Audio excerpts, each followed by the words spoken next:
तिमिरान्धस्य ज्ञानाञ्जनशलाकया चक्षुरुन्मिलितं येन तस्मै श्रीगुरवे नमः। श्रीचैतन्यमनोभीष्टं स्थापितं येन भूतले स्वयं रूपः कदा मह्यं ददाति स्वपदान्तिकं। वन्देऽहं श्रीगुरो श्रीयुतपदकमलं श्रीगुरून् वैष्णवांश्च श्रीरूपं साग्रजातं सहगणरघुनाथान्वितं तं सजीवं साद्वैतं सावधूतं परिजनसहितं कृष्णचैतन्यदेवं श्रीराधाकृष्णपादां सहगणललिता श्रीविशाखान्वितांश्च। नमो विष्णुपादाय कृष्णप्रेष्ठाय भूतले श्रीमते भक्तिवेदान्ता स्वामिनिति नामिने। नमस्ते सरस्वती देवी गौरवाणि प्रचारिणे निर्विशेषशून्यवादी पाश्चात्यदेशधारिणे। जय श्रीकृष्ण चैतन्य प्रभु नित्यानन्द श्री अद्वैत गदाधर श्रीवासादि गौरभक्तवृन्द। Hare Krishna everyone. Hare Krishna, Krishna Krishna, Hare Hare, Hare Hare Rama, Hare Rama, Rama Rama, Hare Hare, Hare Bol. Thank you. So, Shri Radha Govinda and Srila Prabhupada welcomes you all for our level 2 Bhagavad Gita as it is course, second day. And these courses are offered by ISKCON Mangaluru under the directions of His Grace Namanishta Prabhu, and these courses are based on the teachings of His Divine Grace, A.C. Bhaktivedanta Swami Srila Prabhupada, who is a founder Acharya of ISKCON. So, we'll quickly do a recap of what we did yesterday. Yesterday was almost the introductory thing that we learned in the level 1. So these commentaries are based on Baladev Vidyabhushan. These are the previous acharyas. Based on their commentaries, our Srila Prabhupada, he wrote the commentaries of Bhagavad Gita. Right? So this is the Kuru clan, the Kuru dynasty, and here we have the 5 Pandavas and the Kauravas. So how the Pandavas and Kauravas, they what's their family tree? We just saw that yesterday. And the war was between the Pandavas and the Kauravas and the Kurukshetra. At present, that's happening. And so Arjuna is lamenting. And here we have 3 different scenes happening. One scene is Dhritarashtra is worried. And the second one is Duryodhana is fearful. And third one is Arjuna is lamenting. So we'll see more about that. So in this Bhagavad Gita, we have 700 verses. And there are 18 chapters. First 6 are the Karma Yoga chapters, 7 to 12 are the Bhakti Yoga chapters, and 13 to 18 are the Gnana Yoga chapters. So this in 700 verses, Krishna spoke 574 verses. Most of the verses spoken by Krishna, and Arjuna spoke 84 verses, and Sanjaya spoke 41, and Dhritarashtra spoke only 1 verse as the first verse, and he starts Bhagavad Gita. Dhritarashtra will start Bhagavad Gita.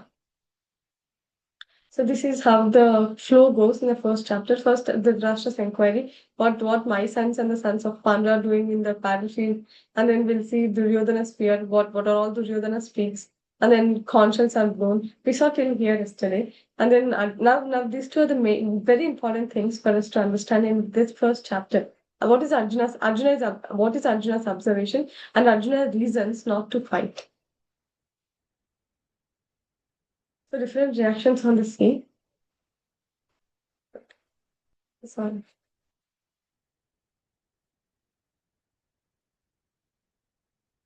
So Dhritarashtra uvacha dharma kshetre kurukshetre samavetaayujutsavaha mamaka pandavascheva kimakurvata Sanjaya. Dhritarashtra said, "Oh Sanjaya, after assembling in the place of pilgrimage at Kurukshetra, what did my sons and the sons of Pandu do, being desirous to fight?" So he's asking, what did they do? And Sanjay he's a student of Vyasa, so he got the Divya Drishti, so he's able to see the battlefield, what's happening in the battlefield. And this Kurukshetra is Dharma Kshetra, because Supreme Personality of God and Krishna is personally there, and he's there to wipe out all the weeds and only to protect the devotees. They are like plants. Now in a field, we try to remove the weeds. So Krishna, as a farmer, Krishna is compared to a farmer. So Krishna is weeding out he's removing the weeds out of the field of Kurukshetra. Kshetra means field, right? So so what were the reasons of Dhritarashtra's inquiry that we saw yesterday? Because he was highly doubtful whether my sons will win or not, because that's a Dharma Kshetra and Supreme Personality of Godhead Krishna is in the opposite side of them, and he don't want to compromise. He don't want any compromise. He don't want any compromise that he wants his sons to. He was very confident that his sons has to fight. He wants his sons to fight, and and the state of mind of Dhritarashtra is both Pandavas and the sons of Dhritarashtra, they belong to the same family. The Kuru family we saw, right? They both belong to the Kuru family, but he separated them. He separated my sons, Mamaka and Pandavas. Pandavas are some other people. He's thinking only Kauravas as his sons. So this is very bad, actually. That should not be the mood for a person who is in a platform of a father. So what was Krishna's plan? It's compared to the weeds. So Krishna in this Dharma Kshetra, he's taking out all the weeds and only keeping the plants. Plants are the Pandavas who are the righteous people, and he's removing out all the weeds who are impious, who are cruel people, actually. So and then what happened? Duryodhana, he'll go to his teacher. Who is his teacher? Dronacharya. So he'll go to Dronacharya and he will tell, he'll remind Dronacharya about his past rivalry. Dronacharya had rivalry with his friend Drupada. So he will go and tell, Drupada's son is there in the opposite side. So he will go and tell, see, I see your enemy's son is there who is protecting the opposite side, and and what happened was Dhritarashtra was a sorry Dronacharya was the one who taught those martial arts to the son of Drupada, to Drishtadyumna. Drishtadyumna is the son of Drupada, and uh, Dronacharya, he taught the military arts to Drishtadyumna. So he's just warning uh, Dronacharya to not be lenient like how he was before.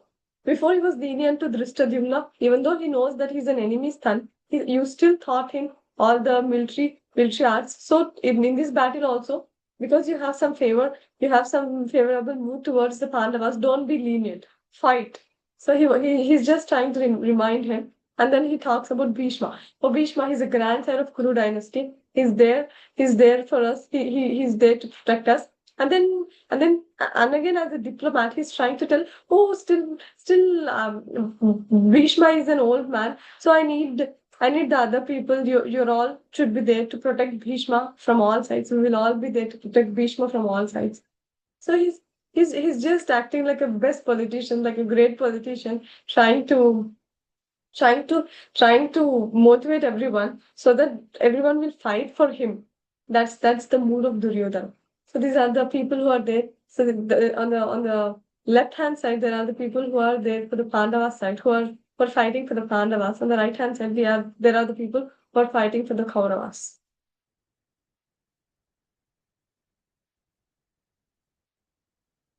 But one important thing that he says that he says these people are ready to give up their lives for me. So this is a bad omen. He should not tell that. He's only confirming his defeat. He should tell, oh, we're all going to win and we'll all be there on the battlefield. Should have that spirit. But he's telling, oh, these all the people who are there here, they're ready to give up their lives for me. So he's already declaring before the war starts, he's already declaring that there is going to be a defeat. That they're going to lose, right? So then to just give Duryodhana, he's talking all these things because he was in a lot of fear. He was fearful because he know that the Pandavas are very strong personalities. He was very fearful of Bhima. He was so scared of Bhima. And all the five Pandavas are very, very virtuous and the righteous people and very strong people. So he was very feared. and Krishna, the Supreme Personality of Godhead, is there in the opposite side. So he was very fearful. Even though he had much more military force than the Pandavas, still he was very fearful, right? And then to just give Duryodhana little contentment to just calm him down, Bhishma will blow the conch shell. Generally, when there is about to when the battle is about to start, then they blow the conch shell as a note that we are ready to fight. So that's how the Bhishma will blow the conch shell. And then what happened? So there are the different names of different conch shells. So Krishna is his conch shell is Panchajanya, and Arjuna's conch shell is Devadatta, and Bhima's conch shell is Paundra, and Yudhishthira's conch shell is Anantavijaya, Nakula's conch shell is Sugosha, and Sahadeva's conch shell is Manipushpaka. So these are all the names of the conch shells that's mentioned. And the Krishna's conch shell and the Arjuna's conch shells, when they blew, they called as Divya Shankar. They're transcendental. The sound is not the material sound. The sound is a transcendental sound. So it's not from this material world, right? So when Pandavas blew their conch shells, when Krishna, Pandavas, all when they blew their conch shells, the hearts of the Kauravas was shattered. The Hridayani Vyadharaya, their heart was shattered by the sound of the conch shells blown by Krishna, because they're all transcendental sounds. So one who takes shelter of Krishna, there has nothing to fear, even in the midst of the greatest calamity. So whoever are there with Krishna, whoever on the Krishna side, there is no fear for any of them, because Krishna will protect them at any cost. Krishna says in the Bhagavad Gita, Kaunteya Pradijanahi Name Bhakta Pranashyati.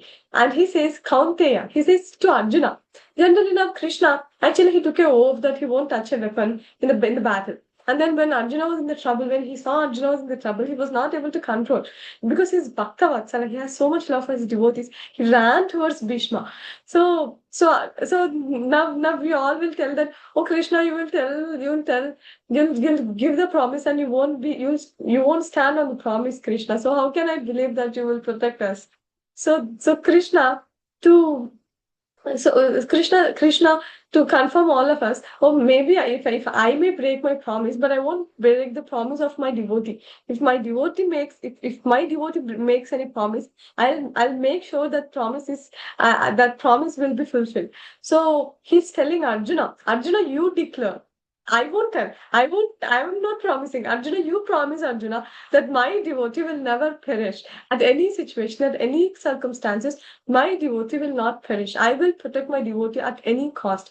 Just we have to have this strong faith in Krishna. And that strong faith is not easy. Not at all easy. Because Krishna will put us in such a situations to elevate us to the platform of soul. Krishna will not make sure that, oh, whether she's having good situation, a good job, good family, good children, good wife, good husband, all these things Krishna doesn't see. Krishna will see whether this Jivatma can come back to me or not. That's how Krishna sees, that's how Krishna plans everything. So we, as a living entity, if something is not going right according to our own mind, our mind will tell many things. So if our mind is telling so many things, and if you're stopping, or if you're having this mentality that no, Krishna can do something wrong for me, because we didn't get enough shraddha on Krishna, so we may think like that.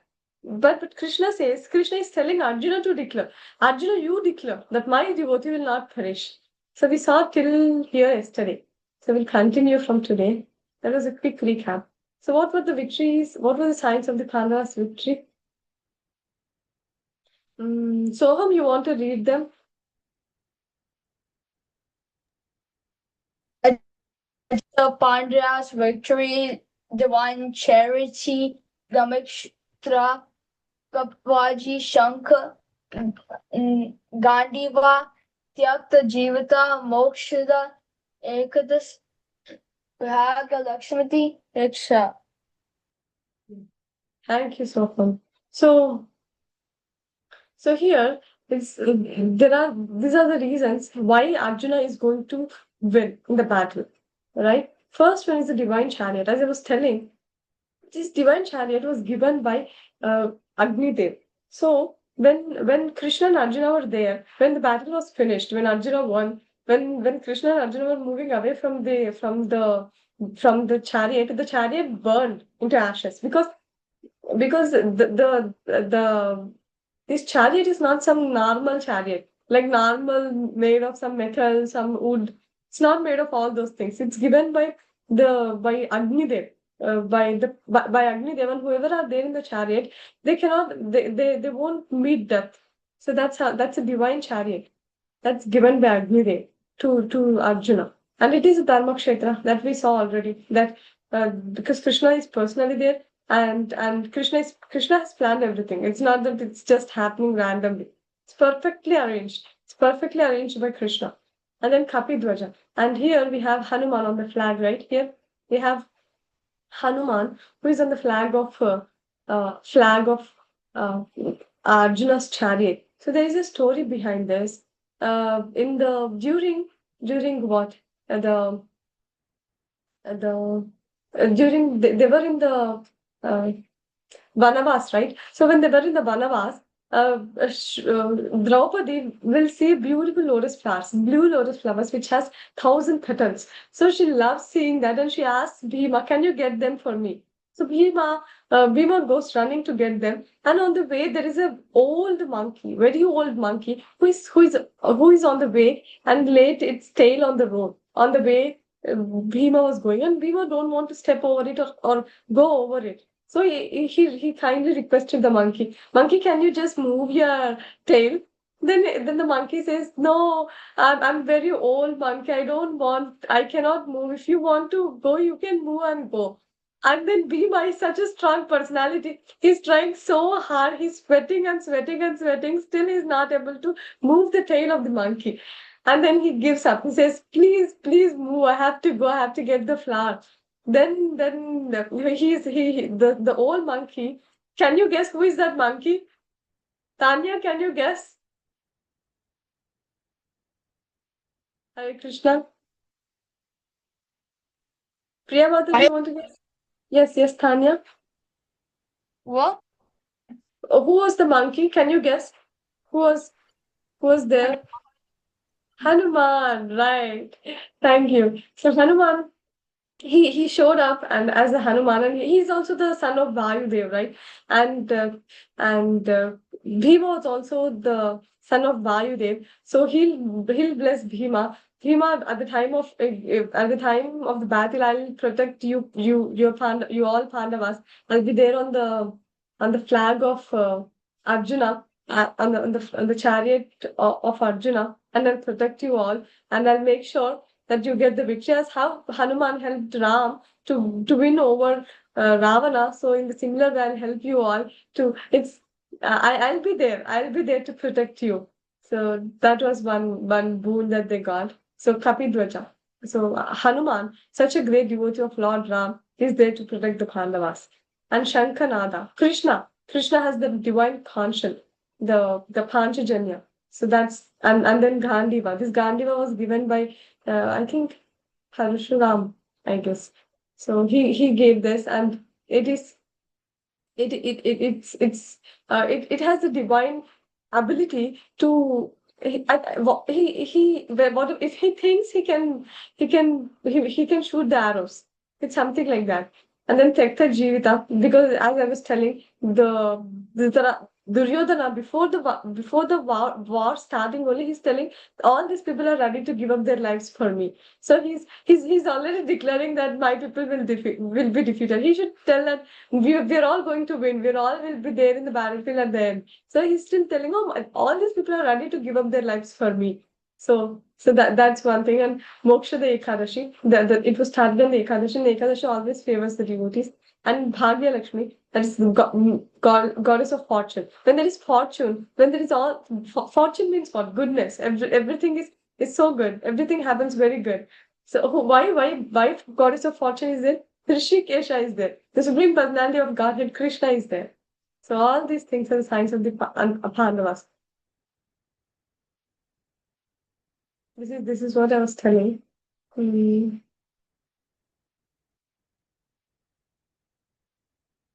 I covered all the things. Hmm. And so all this has shattered the hearts of the Kauravas. So the conscience of the Pandavas shattered the hearts of the Kauravas. So all this, these were the reasons of uh, why Pandavas are going to win.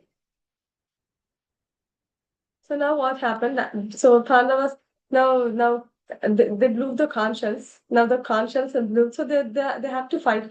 But Arjuna said, Krishna, can you please take the chariot in the middle of the armies? Krishna, I just want to see who are there on the opposite side. It doesn't mean that Arjuna don't know who came and Arjuna is not having any planning. It's not like that. Arjuna knows perfectly well who are there, but still he just want to see again who are there in the opposite side. Right? Sarjuna Uvacha Senayorubayorमध्ये रथं स्थापयमेच्युता यावदेकां निरीक्षेऽहं योद्धुकामानवस्थितां कैर्माय सह योद्धव्यम् अस्मिन् रणसमुद्यमे. Priya Mataji, want to read this? Arjuna said, O infallible one, please draw my chariot between the two armies, so that I may see those present here who desire to fight, and with whom I must contend in this great trial of arms. Let me see those who have come here to fight, wishing to please the evil-minded son of Dhritarashtra. Hare Krishna. Thank you, Mathaji. So he's telling Krishna, can you please take the chariot in the middle of the armies? And then I want to see who came in this battlefield, who are there in the opposite side. So can you imagine the Supreme Personality of Godhead is hearing his devotees' words. He won't hear all of our words. Krishna will hear only his devotees' words. If at least if who are in the position of Krishna, who is the controller of all the universes, from whom everything is coming, who is the cause of the all causes, Sarva Karana Karanam. He's hearing, if the devotee is telling, Krishna, go and put the chariot in the middle of the armies, and Krishna is going. And we have so much ego and arrogance that we won't hear at all. Even for the small things, we feel that, oh, why I had to hear. So that's why Krishna is called Akshitha. He will not fall down in showing his love towards the devotees. He's so lovable. He's so merciful to his devotees. He never fails in his affection for his devotees. That Krishna is Bhakta Paradina. Krishna takes a position lower than his devotee. Everyone wants to become Krishna, but Krishna puts his devotees above him. Krishna puts Yashoda Mata above him, Nanda Maharaj. Krishna carries the footwear of Nanda Maharaj on Krishna's head. Can you imagine? Krishna is carrying the footwear of his devotees on Krishna's head. That is the position. Everyone tries to become Krishna. I want to become God. But devotees, becoming a devotee is much higher than Krishna, because Krishna will get surrendered. Krishna says that no one can control me other than my devotees. Only my devotees can control me. See, Arjuna calls Lord as Achyuta, infallible one, never fails in his affection for his devotees. Lord Krishna, out of love and causeless mercy, accepts the position of a charioteer. Who wants to become a charioteer? Who wants to become an Uber driver? No one wants to be an Uber driver, right? So Krishna, being in the opposite side, there was Shalya. He's a son of some king, and he was asked to be a chariot driver of Karna. And he became furious. What do you think about me? Who you think you are? That you're asking me to be a chariot driver of Karna. I'm equally competent as Karna. So I won't be a chariot driver of Karna. But Krishna, he's being the supreme personality of Godhead. He's being he took a position of a charioteer. And Lord Krishna takes pleasure in serving his unalloyed devotees. Only unalloyed, pure devotees, not all of us. Only pure of the pure of the pure. The purest devotees. And Arjuna is just put in an illusion, as I was telling. Arjuna is always a pure devotee of Krishna. Arjuna will do anything for Krishna, and he does it. He'll show it as by example also by fighting against his own kinsman. In any position, his supremacy is never challenged. Even though he's being a chariot driver of Arjuna, but still his position is not at all challenged. He's still Krishna, still the supreme personality of Godhead. Sarva Karana Karanam, the all attractive supreme personality of Godhead. Right? So why Arjuna wanted to observe the army? Kia Mataji, you want to read this? Hare Arjuna Krishna, being the Mataji. pure Hare Krishna. Yeah. Go ahead. Mataji, Priya Mataji or you said I Priya? said Kia, but Priya Mataji heard like Priya, I guess. Yeah. Okay, Priya Mataji, please go ahead. no Mataji can read. I thought it was my name. It's a Uh, yes, Mataji. why Go ahead. Arjuna? Yeah. Why Arjuna wanted to observe the army? Arjuna, being the pure devotee, had no desire to fight, wanted to see how much they, his relatives and friends, were bent upon demanding an unwanted war, wanted to see the supporters who wanted to please evil minded Duryodhana, estimate their strength, not for peace proposal. Hare Krishna. Yeah. Thank you, Mataji. So here, Duryodhana is fearful that he's very fearful that he may lose the battle. And here Arjuna is worried because he knows that they'll win. He knows that these people will die. That's why he's lamenting. If we take up, then definitely they're going to lose. And he wants to see all the people who are there in the opposite side who are going to die. And he don't want that. And he just want to estimate the strength. He's not going for any peace proposal that, oh, I'm okay, you take the kingdom. He's not going to do that. But after seeing Arjuna's emotion changes, till now, Arjuna is furious. He wants to kill all of them. If someone who comes in front of me, before they shoot the arrow, I'll kill that person. He was in that rage. He was in that anger. But when he sees the people, their own people, now Arjuna is thinking Kauravas as his own brothers, and Kaurava's sons as his own sons. He's not thinking that my sons are different and Kaurava's sons are different. He's thinking Kaurava's sons are also my sons. So this is the mood of Arjuna. He's so soft-hearted. The devotees are para dukkha dukhi. When the other people are sad, the devotees become sad. We generally take pleasure when others are sad, when others are in trouble. We nicely happened. It should happen like that only. We have this sort of mentality. That's quite common. That's usual. But the devotees, this para dukkha dukhi, that's very rare quality. That if someone is in the trouble, to feel that pain, it's a very rare quality. It's not that easy to get that quality. And the pure devotees of the Lord have that quality. That's why they are pure devotees. And Krishna cannot leave such devotees. Krishna can do anything for such devotees. So Lord Krishna gave the fine chariot in the midst of the armies between the both parties. And in the presence of Bhishma, Drona, and all the other chieftains of the world, the Lord said, just behold Partha, all the Kurus assembled here. So Krishna is telling Partha is Arjuna. Arjuna, all the Kurus are here.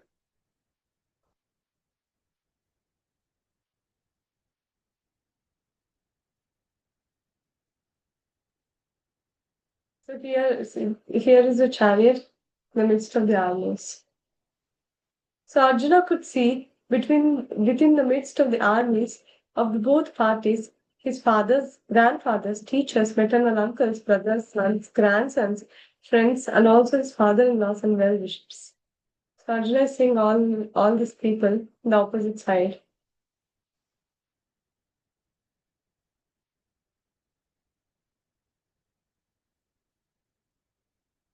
So when the son of Kunti, Arjuna, saw all these different waves of friends and relatives, he became overwhelmed with compassion and spoke thus. So he's saying who are his grandfathers.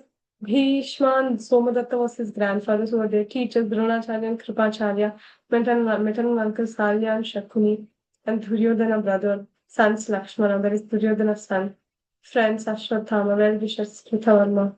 He's seeing all these people. So Arjuna is really he's not able to see all of them in the opposite side because he has to kill all of them now. So he's feeling really sad. Arjuna Uvacha दृष्ट्वेमां स्वजनं कृष्ण युयुत्सं समुपस्थितं सीदन्ति मम गात्राणि मुखं च परिशुष्यति. Priya Mataji, you want to read this? Arjuna said, "My dear Krishna, seeing my friends and relatives present before me in such a fighting spirit, I feel the limbs of my body quivering and my mouth drying up." Yeah, this is quite natural for any person, right? For any material person, if you have to tell anything that's going to be negative or that's not right, then automatically there is we cannot. It's difficult. The situation becomes really complicated, and we really think so much. Our body starts shivering when we have to go on the stage when there are 100 people in front. Automatically, the body starts shivering, and then the mouth starts drying up. If you don't know the subject or if you're not prepared well, then automatically we have this pressure, right? So वेपतुश्च शरीरे मे रोमहर्षाच्च जायते गाण्डीवं संश्रिते हस्तात् त्यक्चैव परिदह्यति. My whole body is trembling, my hair is standing on end, my both Gandiva is slipping from my hand, and my skin is burning. So these are all the symptoms that we generally experience. Arjuna will not experience any of this. Krishna is creating this situation because he wants to tell for all of us who will be in these situations how to handle them. Right? न च शङ्कोमवस्थातुं भ्रमतीव च मे मनः निमित्तानि च पश्यामि विपरीतानि Keshav. I'm no longer, I'm now unable to stand here any longer. I'm forgetting myself and my mind is reeling. I see my only the causes of misfortune, O Krishna, the killer of Keshi demon. So he's telling Krishna, Krishna, I don't want to fight Krishna. I'm not able to stand here anymore. My mind is reeling. So he's just he came into so much material affections. It's completely material. That's Krishna says that in the second chapter. It's not you're lamenting for the thing which is not supposed to be lamented at all. So Krishna gives really hard words in the second chapter. We'll see that tomorrow. But we'll see what's the symptoms of stress. Tanya, you want to read this? What are the symptoms that Arjuna is experiencing? Limbs quivering, mouth drying up, whole body trembling, hair standing on end, hands Gandiva both slipping, skin burning, legs unable to stand, mind reeling. Yeah. So these are all the symptoms of stress. Then the limbs are shivering because the hands are shivering, the Gandiva is falling off, the whole body is trembling, mouth is drying up, hair is standing on end, skin is burning. We become hot when there is some pressure. See, our body becomes hot, and temperature rises in the body, and the legs there he's unable to stand. Mind is reeling. Such a terrific situation. Right. So now Arjuna starts why he don't. Now Arjuna starts reasons why he should not fight. न च श्रेयोऽन्युपश्यामि हत्वा स्वजनमाहवे न काङ्क्षे विजयं कृष्ण न च राज्यं सुखानि च. I don't see how any good can come from killing my own kinsman in this battle. Nor can I, my dear Krishna, desire any subsequent victory, kingdom, or happiness. Now he started the reasons why he don't want to fight. He's telling, किं no Rajen Govind किं भोगैर्जीवितेन वा एषमर्थे काङ्क्षितं no राज्यं भोगैः सुखानि च तैमेव स्थिता युद्धे प्राणां त्यक्त्वा धनानि च आचार्याः पितरः पुत्रास्तथैव च पितामहः मातुलः श्वशुराः पौत्राः शाल्या सम्बन्धिनस्तथा एतान्न हन्तुमिच्छामि ज्ञातोऽपि मधुसूदन अपि त्रैलोक्यराजस्य हेतो किं नु मही कृते निहत्य धार्तराष्ट्रानः ककीर्ति स्वजनार्दन.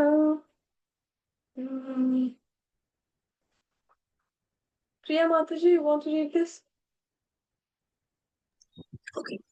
O Govinda, of what avail to us are a kingdom, happiness, or even life itself, when all those for whom we may desire them are now arrayed on this battlefield?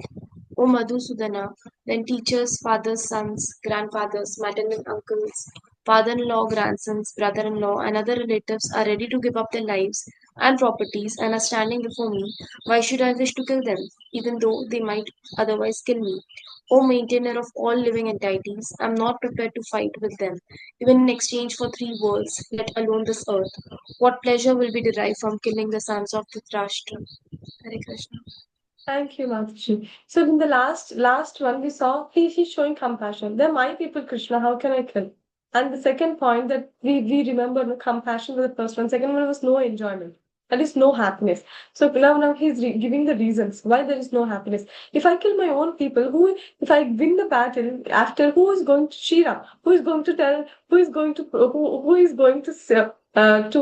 tell that, oh, Arjuna won the battle? And there are no one who are going to be there, like the grandfathers, the father-in-laws, all these people. They're much higher than the age and well experienced people. If I kill all of them, how can I be happy, Krishna? After winning the battle on the bloodshed for all these people, how can I be happy? How can I enjoy the kingdom after I won? Because Arjuna is so confident that he'll win. So how can I be happy by killing all these people, my own people, right?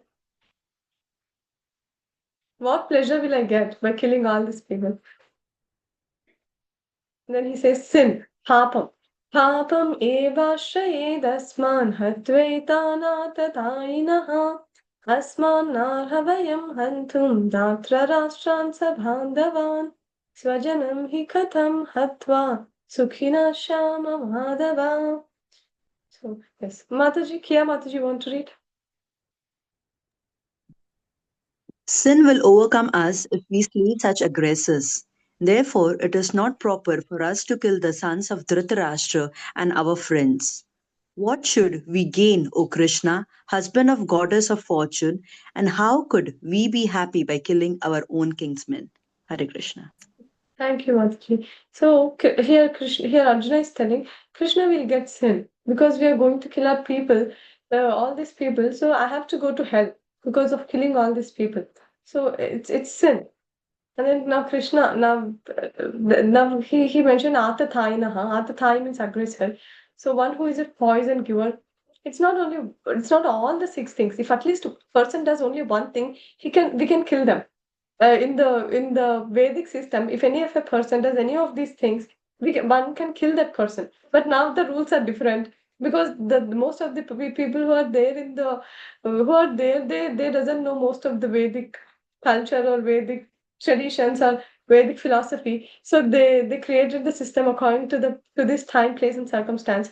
But according to the Vedic culture, Vedic tradition, if one who gives a poison giver, then we can kill that person. So Duryodhana, once when Duryodhana, when Bhima, when Duryodhana, when the Kauravas and Pandavas were in the same palace, Duryodhana made nice sweet rice and he added poison in it and he will give to Bhima. And Bhima, he's so fond of food, so he hardly bothers who got it, what he got it. He got the food, so he'll grab and eat it. And actually he will fall unconscious. And then when he falls unconscious, again what he did, Duryodhana, he tied him up in a bag and he'll take him and he'll throw him in the river, right? So that he don't want to see Bhima again. So when he throws Bhima in the river, and Bhima is unconscious, so he's in the airtight bag. So there are very less chances that Bhima would survive. And when he's floating on the river, Kunti is there, no? The Bhima's mother, Kunti's relatives, they see Krishna, they see Bhima, and then they recognize, oh, he's the son of Kunti. Then they save Bhima. So Duryodhana went to such an extent to kill Bhima, to kill one of his brother, right? And then and one who attacks with the deadly weapons. So Duryodhana, he arranged a house made of lath to build for the Pandavas, and he set fire when all the Pandavas and Kunti Maharani, they were all sleeping. So such a cruel acts, right? And thief Shakuni during the dice game, he cheated and he plundered all the wealth and occupies one's land. The Kauravas occupy the Pandavas' land. Actually, Pandu is the king, right? But because Pandu is dead, that's why Dhritarashtra got a chance to to be the king. And technically, Pandavas should take the kingdom, but Kauravas took over, and now Dhritarashtra wants his sons to be the king. Doesn't he don't want Pandavas to be the king? And the one who kidnaps one's wife, they try to stole Draupadi, and they and because Draupadi was not agreeing for any of their own their arrangements, so they thought to they tried to disrobe Draupadi also. That we saw. That's when Krishna declared that this war is inevitable. This war has to be done to kill all these Atathai, the aggressors. And then once when Jayadratha attempted to kidnap Draupadi also, he's one of the persons in the Kaurava side. So it's not six aggressors. Any one thing. It's not all the six. If any person does any one of these things, we can kill that person. Actually. Not even one, not even all, only one. So the Kauravas, they did all. Arjuna has every right to kill all of them, and there is no sin at all because they are aggressors, and it's there in the Dharma Shastra. So sin, right? So यद्यपि एते न पश्यन्ति लोभोपहतचेतसः कुलक्षयकृतं दोषं मित्रद्रोहे च पातकं कथं न ज्ञेयमस्माभिः निवर्तितुं कुलक्षयकृतं दोषं प्रपस्याद्भिर्जनार्दन. Tanya, you want to read this?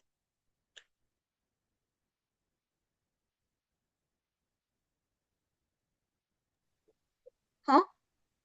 Yeah. Can you read the translation, please? O Janardana, although these men, their hearts overtaken by greed, see no fault in killing one's family or quarreling with friends, why should we, who can see the crime in destroying a family, engage in these acts of sin? See how nice Arjuna is. He knows that they are the aggressors. We have every right to kill him, and he's telling, "Oh, they are overtaken by greed, so they did all these faults. But why we should do the fault like they did by killing our own kinsman Krishna? Now they tried to kill us. Now we are telling us to kill them. So we are also doing the same thing that they are doing, right? So why we have to do Krishna?" Arjuna is asking these questions. So loss of family tradition. Kulakshaye pranashyanti kuladharma sanatanaha dharme nashte kulam krishnam adharmo vibhavatyuta. With the destruction of the dynasty, the eternal family tradition is vanquished, and thus the rest of the family becomes involved in the irreligious practice. So no family tradition is lost, right? So these are the main things that that Arjuna talks. He says that when when when the family tradition is lost, when the heads, when the grandfathers, maternal uncles, when they're all dead, then what happens? When the irreligion is prominent, irreligion happens. When the irreligion is prominent in the family, then there is degradation of the womanhood. Generally, women are considered less intelligent, and they need to be protected. They should have someone to protect them always. And when there is no one to protect the woman, then there is degradation of womanhood, and that leads to unwanted progeny. When there is unwanted progeny, these unwanted children, the unwanted progeny means they don't know the values, they don't know the ethics and values or how to lead a religious life. When such children are born, then what happens? They don't know they don't know how to offer the oblations to the forefathers. Now, if a child who is so demoniac, what can he do? He doesn't do any of the offerings or obligations to their forefathers. And then what happens? The forefathers who, if in case because of some bad misdeeds, they go to hell. And if these persons who are the we generally offer our oblations, right, every year, we generally offer the oblations to our forefathers. Why we offer? Because if these forefathers, if they are in the hell or in some situation which is very bad for them, if you are doing something for them, then they'll be elevated from that situation. They'll be taken out from the situation. And that effect that helps us also, because we are also coming in that progeny. If they're doing any wrong, we also get little credit for that. We also have to take little credit for that. So so if these mis so by the evil deeds of those who destroy the family tradition and thus give rise to the unwanted children, all kinds of community projects and the family welfare activities are devastated. What are these family welfare activities? That is the sacrifices that we do for the forefathers and all those things. So because of this, an increase in the unwanted population suddenly causes hellish life, both for the family and for those who destroy the family tradition. So the persons who are their forefathers, they are in the hell, and the persons who are not doing the sacrifices that they're supposed to do, they'll also go to hell. So the ancestors of the corrupt families fall down because no one are offering any oblations to the forefathers. So if they're in the hell, they have to be in the hell. Such a horrible situation, actually. Very horrible situation. And because of the performances for offering them food and water are entirely stopped. Because these persons, these Varna Shankaras, they don't know what to do, what to offer, how to offer. No one is there to teach them. So Krishna, maintainer of the people, I have heard by disciplic succession that those who whose family traditions are destroyed dwell always in hell. So he's telling, so because all these things are because of me, right? So I have to go to hell because all these things are going to happen if I fight. If I take up battle, if I take up my weapon and fight against these people, then this is going to happen. So destruction of the dynasty, and then woman becomes polluted, and then hellish life. The ancestors fall down because offering of food and water are stopped, and stoppage of the community projects and family welfare activities, and we will all dwell in hell. Even though after getting the battle, we have to go to hell. So Arjuna, being a saintly devotee of the Lord, always conscious of the moral principles, and therefore takes care to avoid such activities. So, alas, how strange it is that we are preparing to commit greatly sinful acts, driven by the desire to enjoy royal happiness. We are intent on killing our own kinsmen. Then, so Arjuna, after telling all this, he gave all the reasons. What are the reasons? Compassion. Can anyone tell? What are the 5 reasons? Compassion, no enjoyment, and sin, loss of family traditions, and indecision. And now he's telling I'm not able to decide, Krishna. So in second chapter, Arjuna says this. He tell that I'm not able to decide. Krishna, you tell me what you want, what is best for me. So he'll ask in this next chapter. So now he's telling, oh my God, see how many things are how many bad things are going to happen if I'm going to fight this battle. I don't know why I took up this battle. I don't know why I'm going to fight with my own people. So he said all this. So then after the Sanjay is concluding, Sanjay Uvacha Evam Ukvarjuna Sankhye Rathopastha Uphavishad Vishrudya Sasharam Chapam Sokasam Vigna Manasaha. And then Arjuna, having thus spoken, on the battlefield, cast aside his bow and arrows and sat down in the chariot, his mind overwhelmed with grief. And then he told all the thing, whatever he wants to tell, and then he removed his bow and he sat on the chariot. So it's not very good as a Kshatriya to do all this. But Krishna is putting his own pure devotee in such a situation for all of us. It's Arjuna will never do a real Arjuna. The Arjuna who is the devotee of Krishna will never do all these things. He's just put into such a situation. Yadi mam apratikaram ashastram shastra panayah dhatra rashtrarane hanyus tanme kshemataram bhavet. Better for me if the sons of Dhritarashtra, weapons in hand, were to kill me unarmed and unrestricted on the battlefield. He's telling, I won't even take up my weapon. Let these people, the opposite people, the Kauravas, let them kill me unarmed. Right? Nor do we know which is better, conquering them or being conquered by them. The sons of Dhritarashtra, whom if we killed, whom if we killed, we should not live, care to live, and are now standing before us on this battlefield. So this is in the second chapter. So this is the indecision part, that nor do we know which is better. So he is not able to decide which is good for him, that to fight or not to fight. Actually, Krishna will bang in the next chapter all these things which look so nice for all of us that, oh yeah, it's Arjuna is so right, Arjuna is very correct, Arjuna is really speaking very nice points. What's wrong? What's wrong in Arjuna? Arjuna is telling we should protect our family people. All these things we feel, and next chapter Krishna will bang. Second chapter is very important chapter. Very, very important chapter. Krishna establishes many philosophical points to come out of this illusion, this body, me, mine, my family, my money, my children. Nothing will be there with us. Krishna will show all this in the second chapter. So, what are the 5 things? Compassion, no enjoyment, sin, family traditions are lost, and indecision. And last time, Arjuna is not able to decide what he has to do. So, how can we relate to this?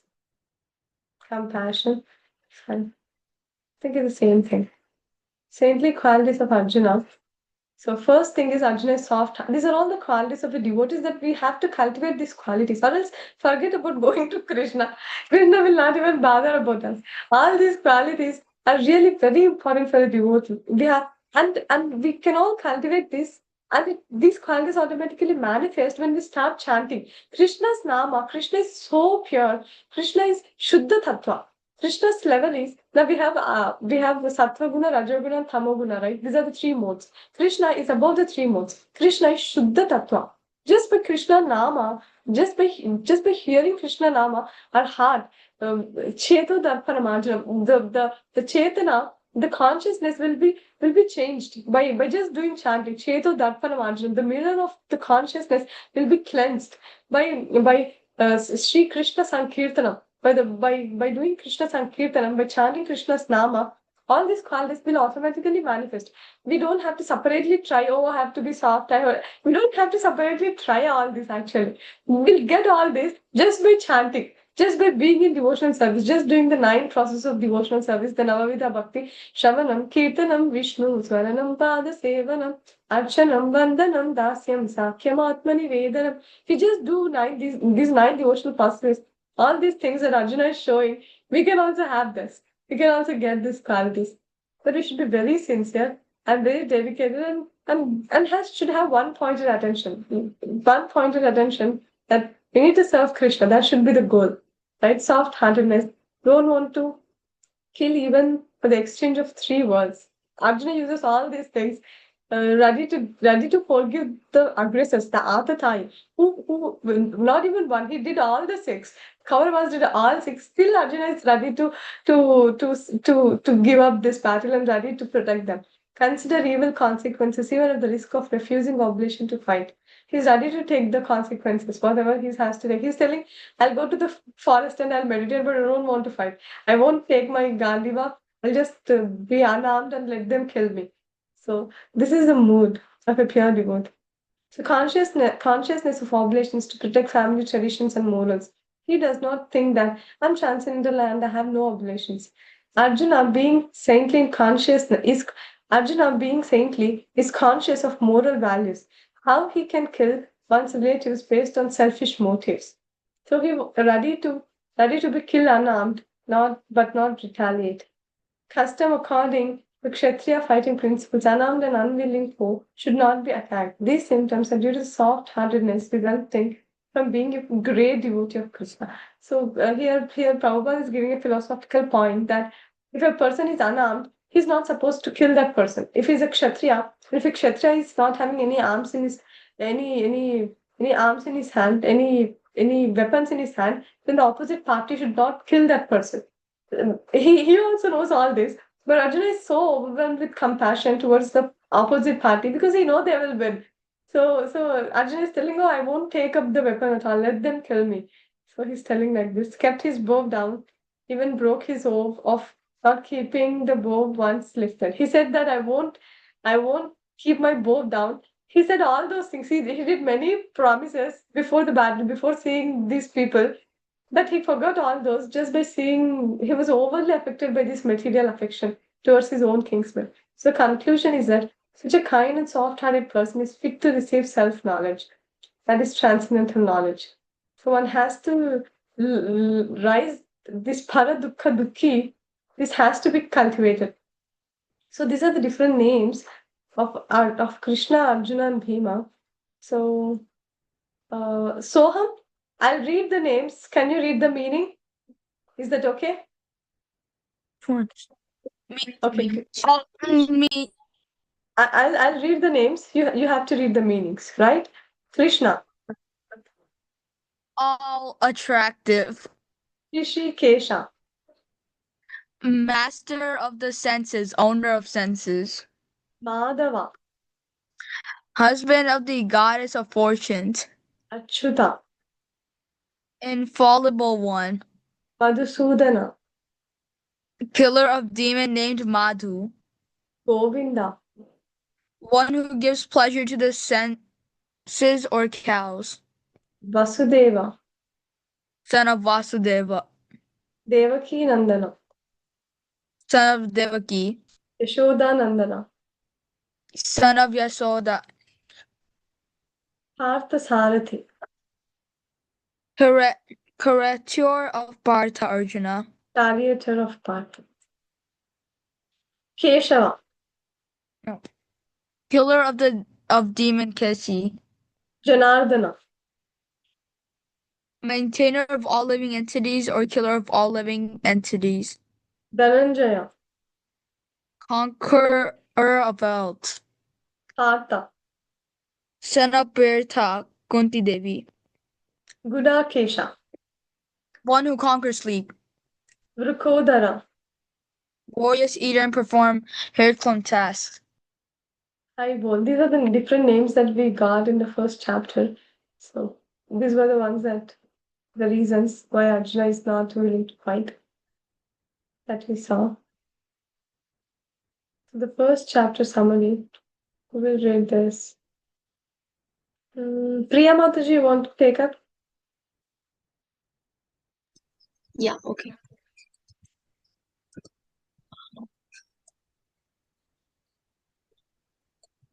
As the opposing armies stood poised for battle, Arjuna, the mighty warrior, saw his intimate relatives, teachers, and friends in both armies ready to fight and sacrifice their lives. Overcome by grief and pity, Arjuna failed in strength, his mind became bewildered, and he gave up his determination to fight. Arjuna offered the following reasons for not fighting the battle: compassion. Arjuna's compassion for those he's about to slay dictates he shouldn't fight. Enjoyment. Arjuna thinks he will not be able to enjoy his kingdom if the kingdom is won at the cost of the lives of his family members. Destruction of family. Irreligion and unwanted progeny will overcome the family. Performance of traditional Vamasrama oriented Vedic rituals will end, and hell will await both the family and the destroyer of the family. Saintliness and fear of sinful reactions. Arjuna thinks enjoying royal happiness is not worth the resulting sinful reactions for destroying the family and killing his superiors. In the beginning of chapter 2, he gave the following reason: indecision. Arjuna does not actually know which is better, conquering the enemy or being conquered by them. Hare Krishna. Hari Bol. So this is the overall thing that Arjuna will tell. Now in the next chapter, Krishna is going to tell. Krishna will give perfect reasons for each of the five things. So it's very interesting chapter also. It's actually this is the whole summary of the second chapter is a summary of all whole Bhagavad Gita. And then after hearing so much from Krishna, Arjuna gets overwhelmed. Again he'll make Krishna to start from first again. Again he'll make Krishna to divide the Karma Yoga and then Bhakti Yoga and then the Gnana Yoga. So second chapter is like an overall summary that Krishna will tell everything in the second chapter, and then Arjuna will be bewildered. He gets so much information, and then he'll again ask questions, and then that's how the conversation goes. Right? We'll stop here. If you have any questions, free to ask. And class is no. Let me share the attendance link.